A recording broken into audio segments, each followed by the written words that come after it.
भारत के संविधान के अनुच्छेद 324 द्वारा भारत के राष्ट्रपति के पद के निर्वाचन का अधीक्षण, निर्देशन और नियंत्रण भारत निर्वाचन आयोग में निहित है और यतः श्री रामनाथ कोविंद की पदावधि का अवसान वर्ष 2022 के जुलाई मास के 24वें दिन तदनुसार शक संवत के वर्ष 1944 के श्रावण मास के दूसरे दिन होने के लिए नियत है और यतः भारत के राष्ट्रपति के पद को भरने के लिए संविधान तथा राष्ट्रपतीय और उपराष्ट्रपतीय निर्वाचन अधिनियम 1952 के उपबंधों और तदधीन बनाए गए नियमों और आदेशों के अनुसार निर्वाचन करा लिया गया है तथा परिणाम घोषित कर दिया गया है। अब इसलिए भारत निर्वाचन आयोग एतद द्वारा प्रमाणित करता है कि श्रीमती द्रौपदी मुर्मू वर्ष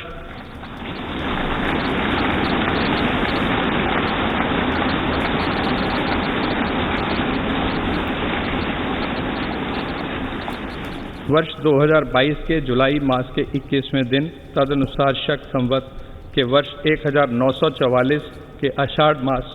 के 30वें दिन भारत के राष्ट्रपति पद के लिए सम्यक रूप से निर्वाचित हो गई हैं।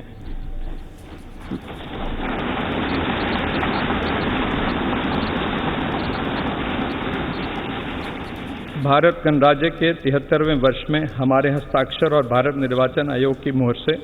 वर्ष 2022 के जुलाई मास के इस 21वें दिन तदनुसार शक संवत के वर्ष 1944 के आषाढ़ मास के 30वें दिन प्रदत्त किया गया।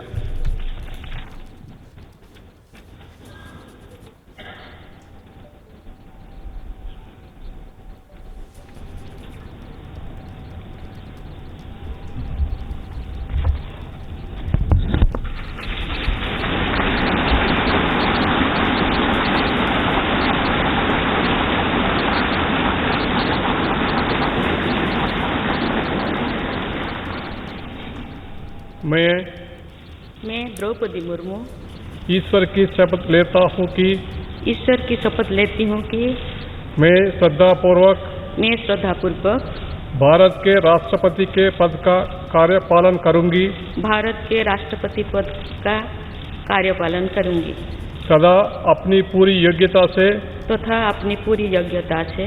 संविधान और विधि का परिरक्षण, संरक्षण और प्रतिरक्षण करूंगी और मैं भारत की जनता की सेवा और कल्याण में निरत रहूंगी।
ये हैं शर्मा जी, जो रात का खाना और देश दुनिया की सुर्खियां दोनों लेते हैं सुमित अवस्थी के साथ। अब ये हैं इनके पड़ोसी बनर्जी साहब, मिष्टी दोई खाते खाते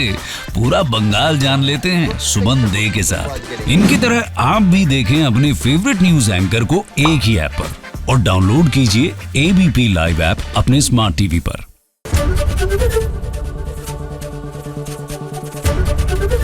एबीपी न्यूज आपको रखे आगे।